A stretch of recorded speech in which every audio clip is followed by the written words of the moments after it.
ये कहानी है ईश्वर के पुत्र जीसस की। यीशु एक मसीहा जिसने संसार को प्रेम की राह दिखाई। कहानी शुरू होती है नाज़रेत की रहने वाली मैरी से। एक रात मैरी सो रही थी, तभी अचानक एक आवाज आती है। उठो मैरी, मैं ईश्वर का दूत गैब्रियल। ईश्वर का दूत गैब्रियल? हाँ, गैब्रियल। तुम्हें एक बहुत ही खास मकसद के लिए चुना गया है। खास मकसद, तुम्हारी कोख से एक पुत्र जन्म लेगा जो इस संसार का तारक होगा, जिसे यीशु के नाम से जाना जाएगा। लेकिन मेरी तो भी शादी नहीं हुई है। एक बात सुनो गैब्रियल। लेकिन गैब्रियल वहां से जा चुके होते हैं।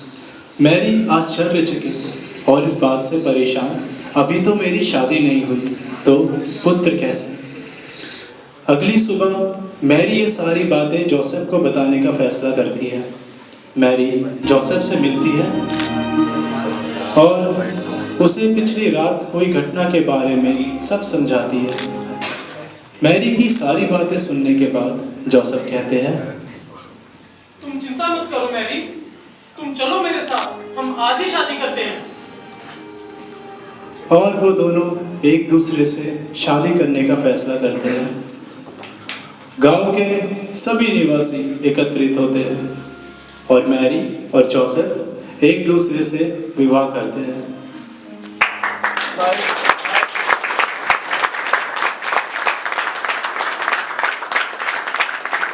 विवाह संपन्न होता है। भविष्यवाणी के अनुसार जल्द ही मैरी गर्भवती हो जाती है और इसी दौरान नाज़रेत के राजा, जो एक नया नियम लागू करते हैं, अपनी प्रजा को नियम समझाते हुए। सभी लोग ध्यान देंगे, कुछ नए नियम लागू किए गए हैं, जिसके तहत हम जनगणना करेंगे। पर जो लोग इस शहर के निवासी नहीं हैं, वो अपने मूल स्थान पर वापस चले जाएंगे, ताकि हम जनगणना कर सकें। ठीक है, अब तुम जाओ।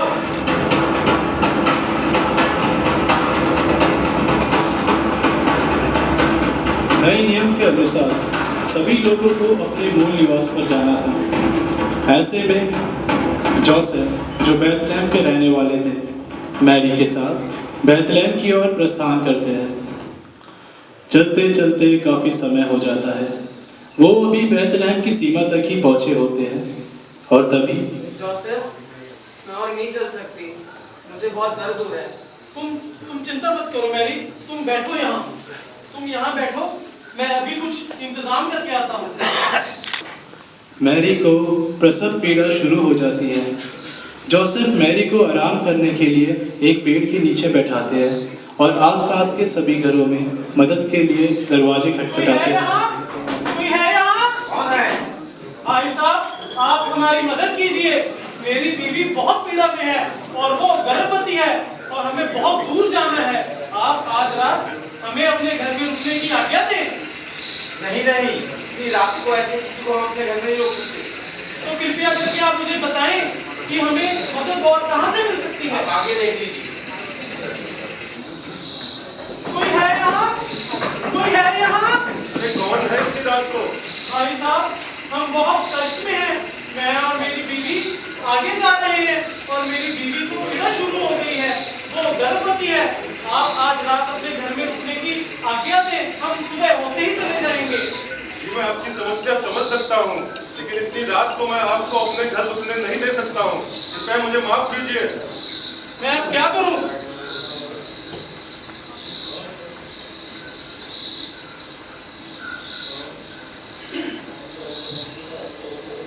मैरी, वो देखो मैरी, हम आज रात वहां रुक सकते हैं, हम सुबह होते ही वहां से चले जाएंगे। आओ मैरी।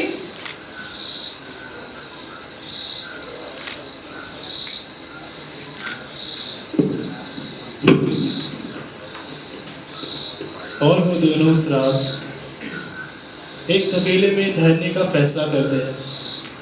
तारों से टिमटिमाती उस चांदनी रात में मैरी एक खूबसूरत बालक को जन्म देती है।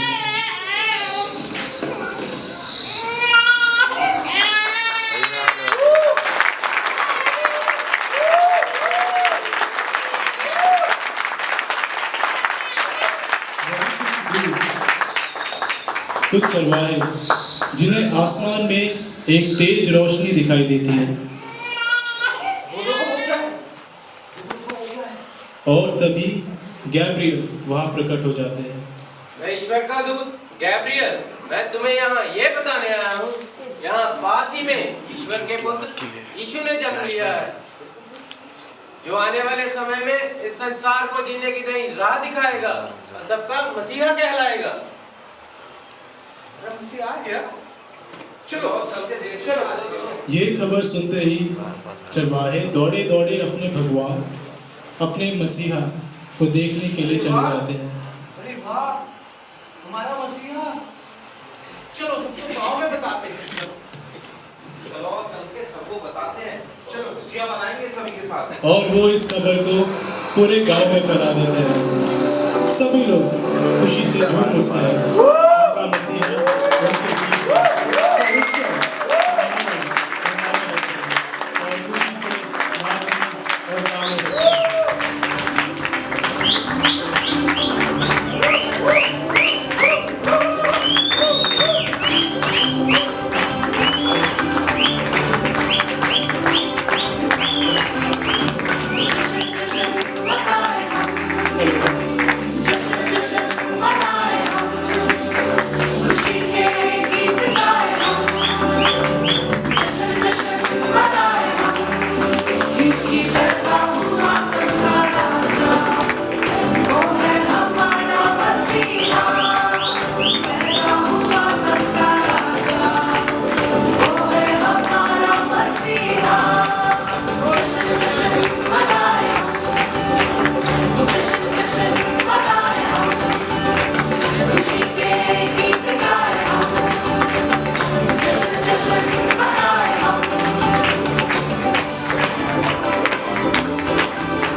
देखते ही देखते काफी समय बीत जाता है।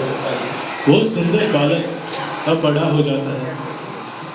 यीशु जीसस की करुणा और उनके चमत्कार के किस्से नगर में ही नहीं पूरे देश भर में फैल जाते हैं।